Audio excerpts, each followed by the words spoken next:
We are going to energise the country. We need to wake up and smell the coffee. No more Mr. Nice Guy. Another future's possible, but we've got to fight for it. Order!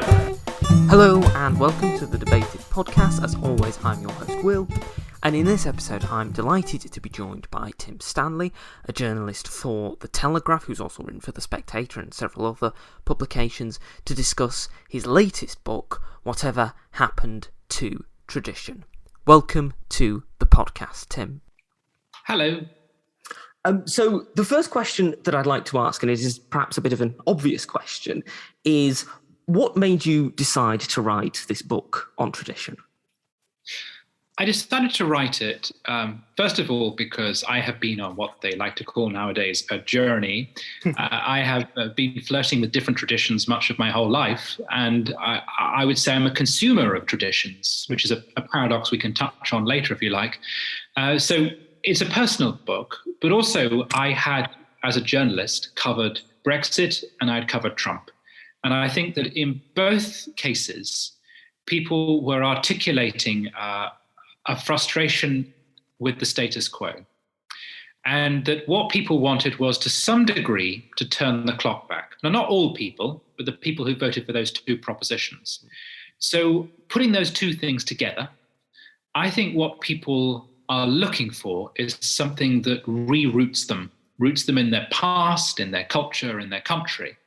And so I decided to write a book about what that might look like. How might that work? What is this thing called tradition? How does it function? And how could it help people? As you say, it is a very personal book, and you touch upon your own life, on your own political journey as well. I mean, at one time, of course, you're a member of the Labour Party, now not so much. But do you think that the Labour Party in particular is one of those institutions that has often had a trouble with the traditions that surround it? Because people will often say part of the reason that sometimes the Labour Party doesn't get elected at elections is that it holds on too much to particular policies that it has, almost like traditions, such as nationalisation and things like that. Do you think that that is something that is perhaps a problem at times with the Labour Party? Is its maybe over-obsession with certain policy traditions? Absolutely. There's a real tension there. There's two separate things to consider. One is the traditions of the party, and the other is the traditions of the working class, which the party seeks to be a voice for. If you take the first one, there was an argument until the 1990s that the Labour Party was actually too wedded to its traditions, as you've suggested, and in particular as expressed in certain clear socialist policies, and that Labour had to divorce itself from its traditions in order to win. And that's when you get New Labour.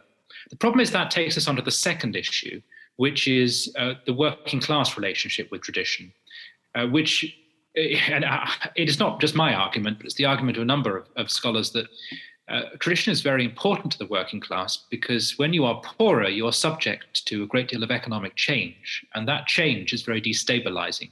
And therefore, the working class requires a sense of tradition in order to retain a sense of psychological stability. So when Labour went to war on its own traditions in the 1990s, it made itself appealing to new groups of voters, but it also alienated the traditional working class. So it's very difficult to see how the Labour Party works that out. It's got to walk a tightrope. It has to be a party of the future, one which appeals to that emergent middle class, but it also has to be a party which is connected to the past, because there's a great deal of patriotic and small c Christian people out there who like that stuff. And so Labour is in a very difficult position. And my heart goes out to it, because that's the paradox facing progressive parties. They seek to represent people to whom tradition is very important, but by their very nature, progressives usually want to leave some elements of tradition behind.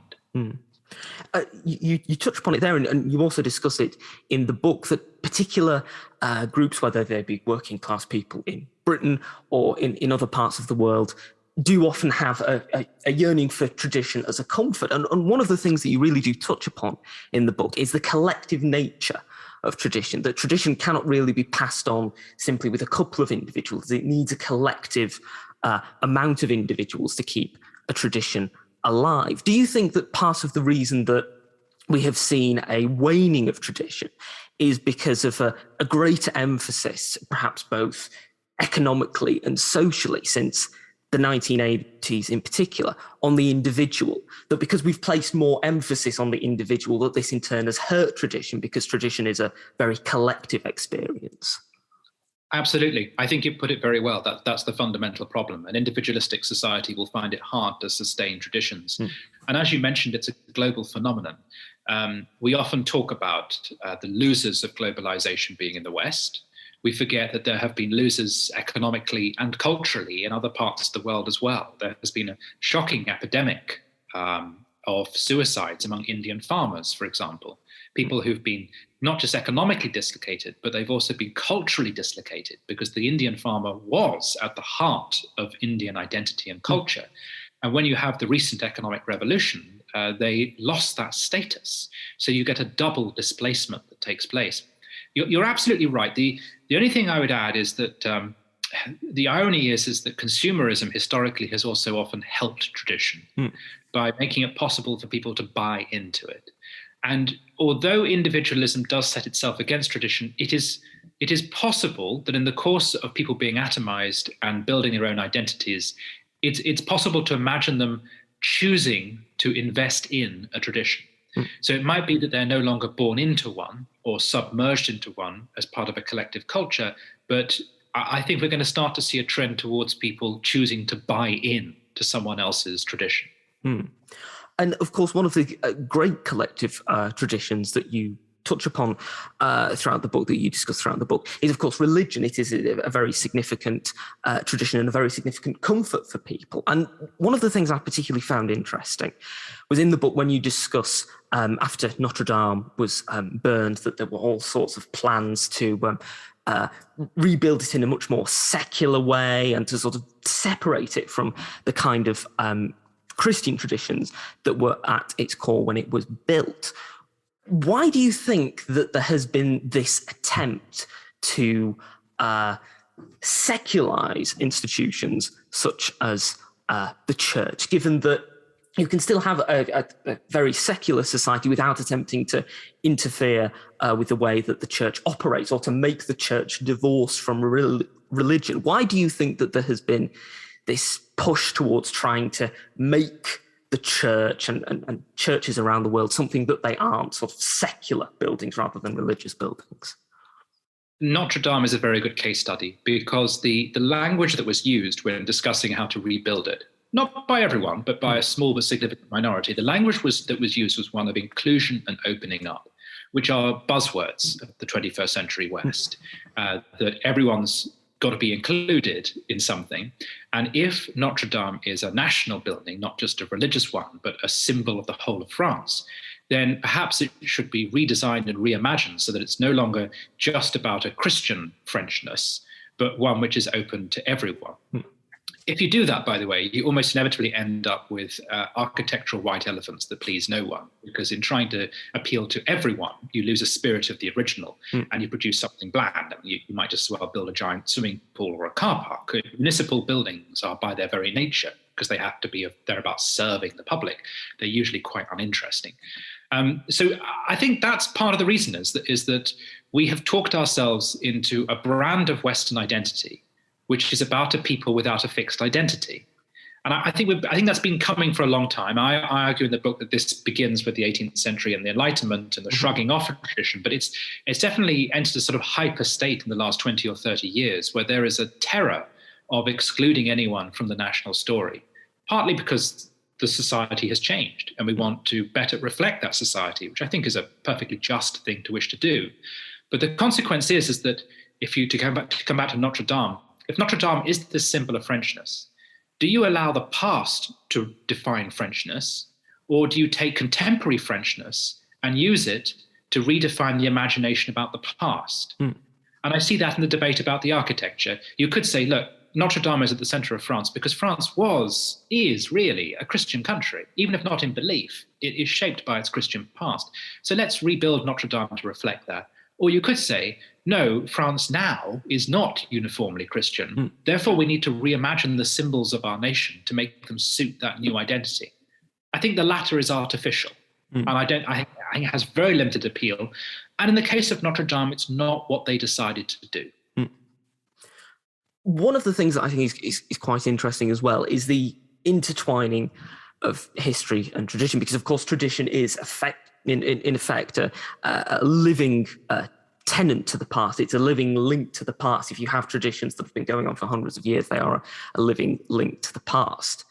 Do you think that there is something particularly unique about the current period that we're living in and its relationship with the past and attempting to redefine the past? Or do you think that it's simply something that all societies and all cultures attempt to do at some point, have a rewriting or a redefining of the past? I mean, you don't have to look at ancient Rome or ancient Egypt when you consequently get a new pharaoh or a new emperor who would write a particular figure out of history because they didn't reflect well on them or change certain achievements to be ones of their own. Do you think that this is the sort of thing that we're seeing now, or do you think it's separate from previous attempts to change the past and redefine the past?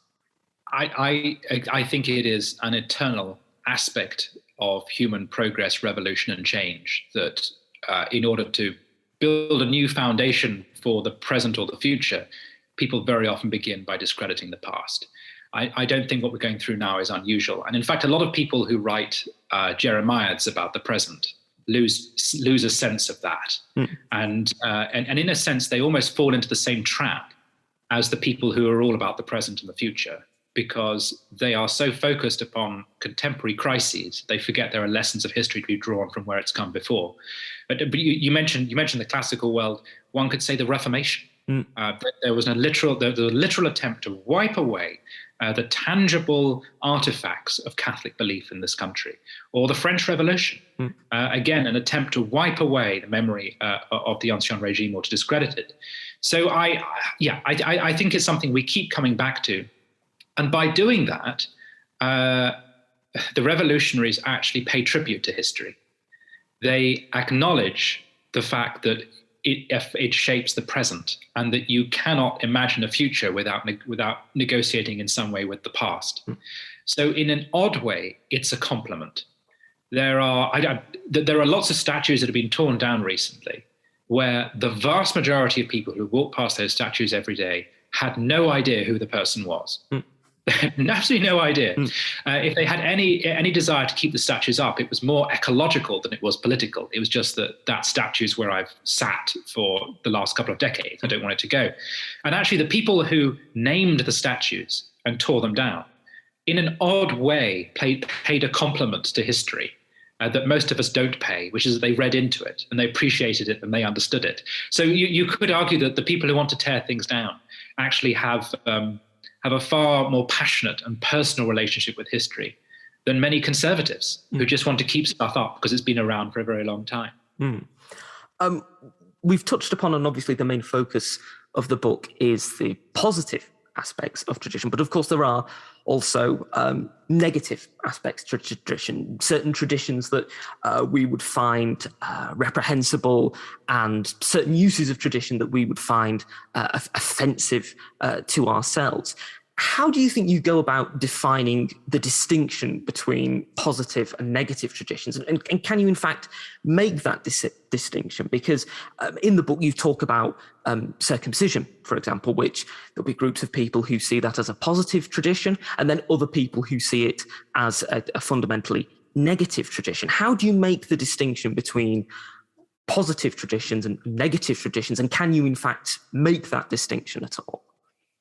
Well, in that case, I don't. I chicken out of doing that, because partly because my purpose is to understand why it's done, rather than pass a judgment upon it.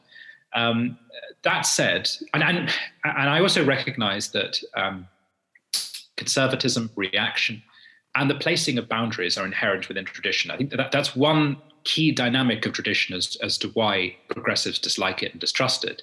Is that in order for us all to pass something on, we have to agree what it is, we have to agree to its rules, and we have to respect them. And we talk in a language within that tradition which excludes other people. So by its very nature, tradition seals itself off from the outside world and is very skeptical of change. So I entirely understand why people are critical of it. I would say three things. One, change is inherent to many traditions. Some traditions are really rooted in self-analysis and self-criticism. Christianity is an example of that. People might not believe that because they think of the very conservative, particularly evangelical contemporary Christianity, but hey, it's a religion that's been through countless reformations. So it's inherent to some.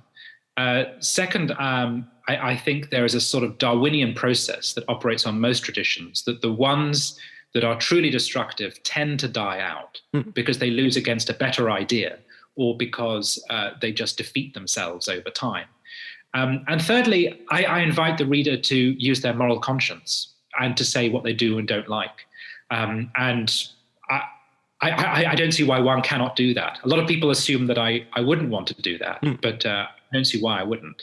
If you come across something self-evidently bad to you, then call it out as bad. Just because it's old does not mean that it shouldn't be criticized or go untouched. And as you mentioned there, the evolving nature of certain traditions, you use the British monarchy as one example of a tradition that has evolved and has managed to survive. Do you think that the reason that certain traditions evolve and survive is solely because people are passionate about them? Or do you think that part of it is that people are perhaps overly apathetic to them and just see, oh, well, there's no point in getting rid of this tradition. We might as well let it carry on? I don't think most traditions would survive if that were the case. You can string certain propositions out among the public for a very long time until you get to a point like the 1960s when a lot was swept away in one go, when there's a sort of a reckoning and people say, do we really need those things anymore? So I don't think things survive purely through apathy. I would throw in a third thing, which is pragmatism/cynicism, that some institutions survive because they very cynically and cleverly adjust in order to flatter the public and keep them on board. And that's what monarchy has done. A lot of people, some Republicans still find the idea of monarchy disgusting, that someone is born to a job, which they think is both a slight to the public, but also the poor person born to do it. But monarchy isn't like that anymore. Monarchy is far more elective than it used to be. People can walk away from it, and they do all the time. Respect for it is not the same as it once was. It is no longer seen as a matter of divine right. It is really an arm of the state almost. It's up there with the NHS and the BBC. It has changed dramatically. So it has survived because it has adapted and it has kept up with human need. Those are the traditions which tend to keep going. A few can compel themselves onto people through indoctrination and force, but most of those have fallen away. And what is left is the odd cult here and there. What is very interesting, particularly about the example of the monarchy, of course, is that it is very spectacular, isn't it? You get a real sense of spectacle during a coronation or a royal event. And one of the things that you touch upon in the book is music as a tradition, both for the Yazidi people and for Catholics and for other groups as well, that it has this ability to conjure up, a sense of being and place. Do you think, therefore, that tradition has to have a sensory aspect for it to be able to survive and to continue, that you have to be able to hear the tradition or actually see the tradition or taste the tradition for it to be able to still be relevant and something that people want to carry on? I would say yes, but I wonder if that's because I'm a Catholic. And to me, in all seriousness, to me, there is a tangibility. It's one of the things that drew me to the Catholic Church is there's a tangibility to it. I like to be able to see and hear and touch the divine, or at least a representation of it. So I suspect that makes certain traditions very appealing. That said, even the Protestant Reformation found other ways to be tangible through print, or through the Wesleyan hymns later on. So there's a fantastic hymnal tradition within Protestantism. So I suspect that everyone needs that. But yes, I think there's some truth in that. I think the most successful traditions are those that tend to overwhelm and which also lead to some sort of transcendence. I think watching monarchy, one is involved in an act of transcendence, partly because there are literal religious themes woven into, say, a coronation ceremony in which the monarch actually undergoes a form of transubstantiation. Their person is changed, but also just the overwhelming glory of it, the music, the uniform, the gold, the pageantry. It takes you out of place and time, and I think the most effective traditions do that. Do you think as well that the way that traditions survive is that they have to exist within a sustained and stable nation? That a lot of the reasons that traditions have survived in the United Kingdom is that, although obviously there have always been problems in the UK, it isn't a nation that has been continually broken up or changed from one country to another, which of course other countries around the world haven't had the same fate, whether they be invaded or whether a certain section of them declare independence or whatever. Do you think that that's necessary for tradition to survive, that it has to have a stable environment and a stable country in which it can be carried on in?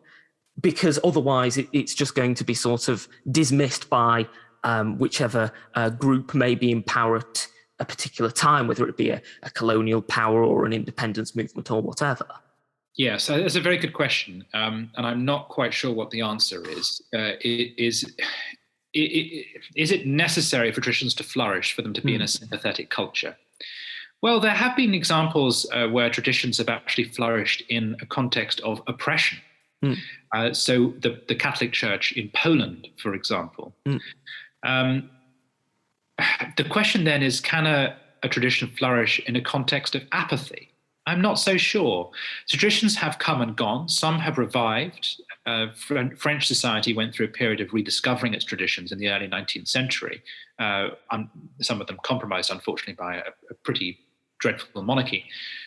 So it's difficult to judge. I mean, it could just be that we're very lucky in Britain, as you say, that we've had a relatively peaceful history. Whereas if the communists hadn't won in China in the 1940s, Chinese society would look totally different because its people are incredibly, almost constitutionally traditional. And you'd see that reflected in state and culture in a way that, unfortunately, you don't because of China and its Cultural Revolution. So I'm not quite sure what the answer to that is, but that is the great test of the 21st century, is can traditions actually flourish in a context not of oppression, but of no one really giving a damn?